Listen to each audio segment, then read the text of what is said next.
Teasing. The Stockton Kings, man, may be in the building. Is Mike Brown has listed everybody questionable. We got the NBA tiebreaker system. It's so damn confusing, but we'll try to break it down as simple as we can. Yesterday, the Pelicans beat the Jazz. So I just heard Spinoni. Utah's eliminated. Not the Pelicans, the Thunder. Oklahoma City Thunder win by 16 at Salt Lake City. Phoenix just kind of went through the motions, beat the Nuggets by 4. What are they going to do this weekend? Nobody's talking about them. Do you have a feel for it? Are they playing their guys against the Lakers tonight? I don't know. Why would they play their guys against the Clippers on Sunday? I don't know. All right, so you've been kind of on this though, like regarding like schedule, and I agree with you to a degree. Like the schedule could be 25 games, right? And someone would be locked in at the top, and they would rest somebody toward the very, very, very end of the year. The schedule could be 1,000 games, and someone would end up resting. Like having the play-in tournament, because this was not just the season length, but also the play-in tournament. Like, okay, you eliminated Utah. Couldn't we have eliminated Utah after that 2-month period where they were really good to start off the season? Yeah, absolutely. And I know Utah fans are. I'm not trying to poo-poo it. No, I'm sure Danny Ainge is like, damn it, we went 36-44. I wanted Victor Wembanyama. This is supposed to be a tank here. But they lose. They're eliminated. Dallas will probably be eliminated because Oklahoma City plays Memphis on Sunday. You got to think that Memphis will rest their guys, although there's still a chance they could slip to the 3 spot. What happens with the Memphis Grizzlies tonight? And they take on tonight the Milwaukee Bucks. Now, the Milwaukee Bucks have wrapped up the number 1 seed in the Eastern Conference. So will Milwaukee rest their guys and give Memphis that win to basically secure the number 2 spot? And so, therefore, we get Sacramento. And they could be scoreboard watching. 6:30 rolls around, Memphis up 15. Hey, De'Aaron Fox, Malik Monk, Domantas Sabonis, Keegan Murray, hit the showers, put your street clothes on. You're not playing tonight.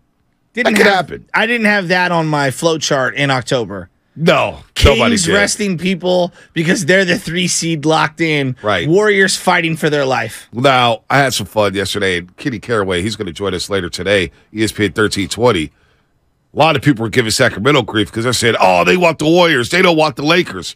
Kings are doing what's best for the Kings. Wait, people are saying that they're trying to avoid the Lakers on purpose? Yeah. Yeah, they have to do whatever the hell they want. They've earned the right to do it. They can do whatever they not? want. Yeah, absolutely. But I don't think they're ducking the Lakers. I don't think they're ducking the Clippers. I don't think they're ducking the Warriors. Kings are like, bring on anybody. You guys have already disrespected us left and right. You underrated us. I think you're right. You think our gimmick is a joke, lighting the beam and everything like I think it's one of the more organic, fun things I've seen in sports. It's been a fun thing. Really fun for them. Yeah. Seeing folks in the stadiums, opposing stadiums, light the beam. Now, I don't want to hear that at Chase Center if they meet up. That's going to drive me crazy. But it's fun for them. Good for the Kings. Good for them, but we'll see what happens tonight. It's going to be all confusing, but we get Bobby Witt Jr. and the Kansas City Royals, who can't win a freaking baseball game. They've got 1 win on the season, so forget Kansas City for a second. It's home opener in San Francisco. And, last year I was a little disappointed with Brandon Belt. Brandon Belt coming in on a captain shit, the boat. I was just like, all right. They want you to be in your seats by 12:45 for the opening day festivities, and I'm thinking to myself, is Gabe Kapler going to come in like in an Uber? Like what? How are they going to top the captain's boat? Yeah, I don't know. But home openers are fun. The pageantry, the bunting, trying to figure out how to leave the city, how to come back into the city around that area. But it's going to be a lot of fun for a lot of people, man. Home openers are special. You should be. I'm excited. And I'm going to be down there early. Me and Lubman are going to jam over there right after the show. And I'm excited. I heard from a lot of people are going to go. This is one of those, kind of like events, if you will. I think opening day, very different than the NFL opening day weekend. The opening day weekend of the NFL, you got to win. You know what I mean? Like there's all this pressure. Like starting 1-0 feels like starting 4-0. Right. Whereas in like Major League Baseball, it's more like, hey, let's do a lap around the stadium. Hey, let's go grab something to eat. Let's sit down, let's have that. I don't, but most people, let's go sit down and have that first beer. And it sounds like it's going to be dry. It'll be a little cold, but it'll be dry around 11 o'clock in the morning. I get geeked out for it because it's not just the baseball portion, Bonte. To me, it's like, hey, summer's here. It's coming. Like, we're on a sprint to summer. I don't get the summer feel yet. I don't, but I do get the feel of, all right, now we got baseball games to go to at home. Okay.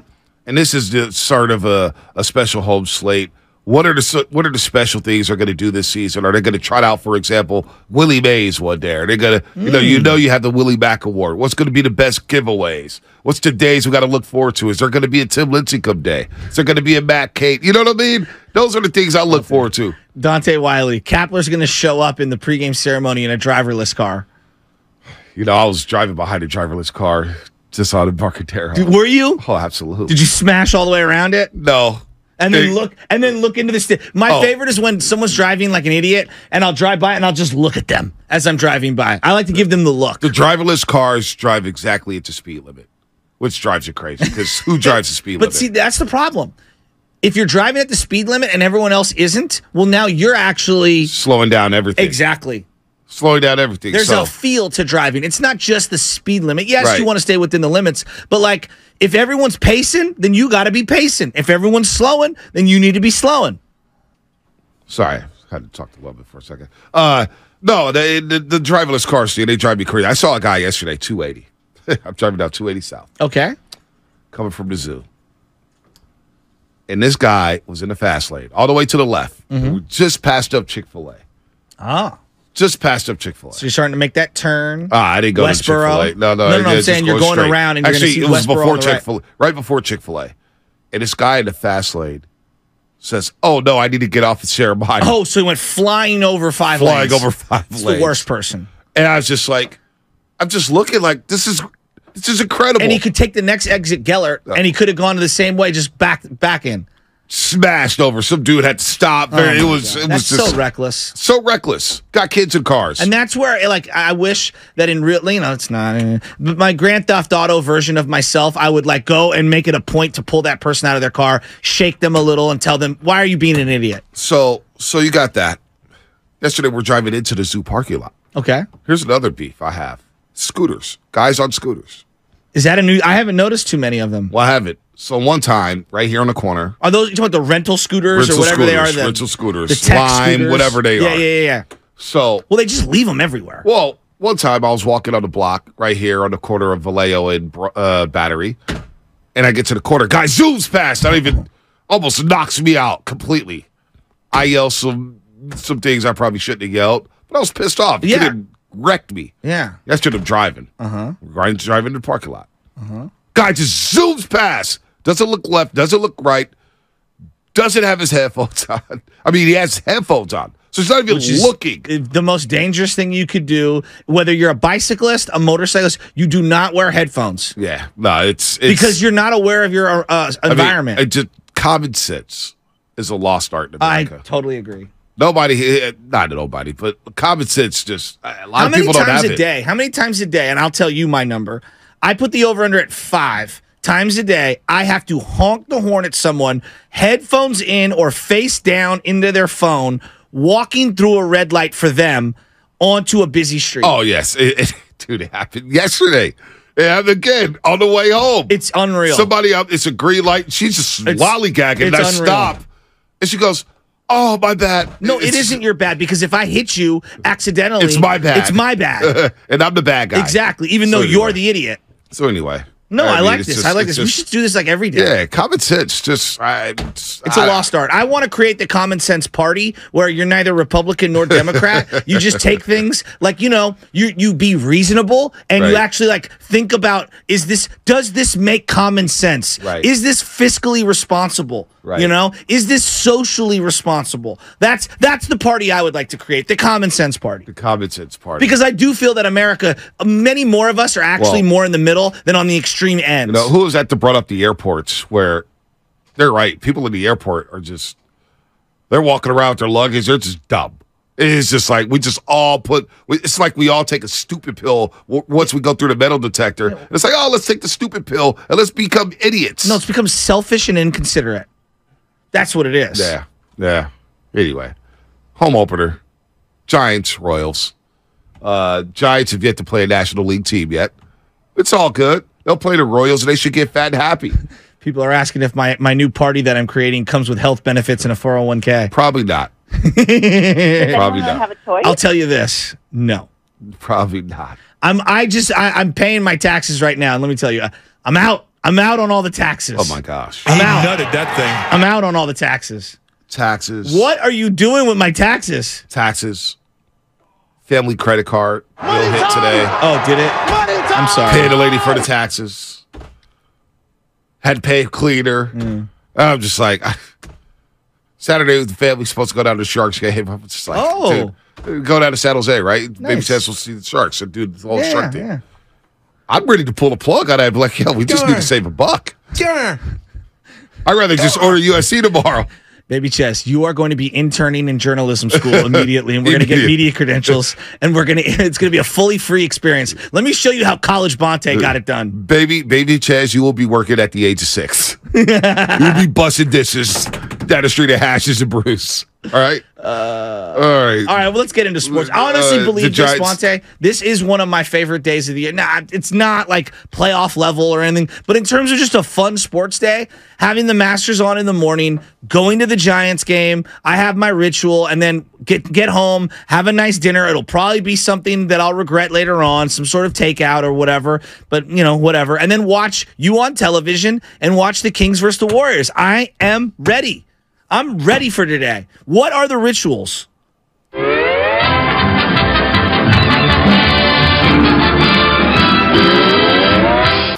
it's Tiger. Oh, Tiger. Tiger update. He's 2 over right now. Struggling. At the Masters. Tied for 53rd place. Told you he'd be right around that 50 mark, didn't I? The projected cut. 1 over. Right now, he wouldn't make that cut. He's teed off at 9:54 a.m. It's a big day for Tiger. Shot a 74 yesterday. Shoot another 74, 75. Yeah, he's done. And you're taking your ass back to Jupiter, Florida. I need you to do me a huge favor. Does he still live in Jupiter? Yeah, the Jupe Life? Yeah, the Him, Jupe Life. Ricky, Yeah. they're all there. They're all there. So, Justin Thomas. So Tiger needs a big day. Yeah, Jupiter's actually, I don't care much for Florida, but it's an excellent place to live. I mean, the houses look amazing. They're incredible. Tiger Woods golf game right now? It's the opposite of incredible. I mean, he hasn't played, B. What do you expect? Did you watch the Masters coverage yesterday? I watched a little bit of it. Yeah, doesn't it present really well? It always does. It always does. And Brooks Koepka tore the course up. Did I not call that? You said Brooks. I got Tony Finau. That's okay. It's 3 over. Do you care as a casual golf fan, do you care even at all about LIV versus PGA and at least some sort of a showdown where you get somebody representing LIV and somebody representing the PGA to kind of be in the mix at the top of the leaderboard on Sunday? Does that even matter to you? Not really, but I'm here for the chaos. Okay, good. I'm open to the chaos. I'm open to see what is said after the Masters if Brooks Koepka does win. Or, if Scotty Scheffler does stick it to him. You didn't watch any of the Netflix stuff, did you? The golf Netflix? No, what happened on the Well, golf they Netflix? had this whole deep dive. It was basically like was it Drive to Survive? Is that the name of it? Oh yeah, so Drive to Survive basically set up this whole same exact. And that was F1. What is that, guys? Come on, Formula. Yeah, Formula One. Formula One. It was this Formula One documentary. Oh, on Netflix. Yes. Yeah. It was very popular. Yep, So the same people that made this golf thing, Okay. and they go in on Brooks, and Brooks has been weird for quite some time, and it was into he basically like Kobe, like Steph Curry, like all the greats, his obsession with winning. And then when he doesn't win, how depressed he gets. Yeah. It made me like Brooks so much more. And everyone's like, he's a weirdo. I'm like, no. The guy is so mad at himself because he can't win. Right. He was searching. And so the psychology of sports, I don't know, man. There's something about it that I find fascinating. And I'm rooting for him to win. No doubt. This would be a fun day. Then you got the Giants hitting home runs, everything. And look, we called this. Alex Wood, 3 innings. Look, the pitching's going to be the key. Can I get 5 innings, Alex? Well, Jacob Junis is giving you 4. He's giving you those Yasmero Petit vibes. What? If you're going to use Alex Wood days, hey, we're going to go Junis, Wood. Okay, fine. Junis 2-0. Do what you got to do. Do what you got to do. If he do what you got to do. Just come on. Has anyone won double-digit games and not started 30-something games?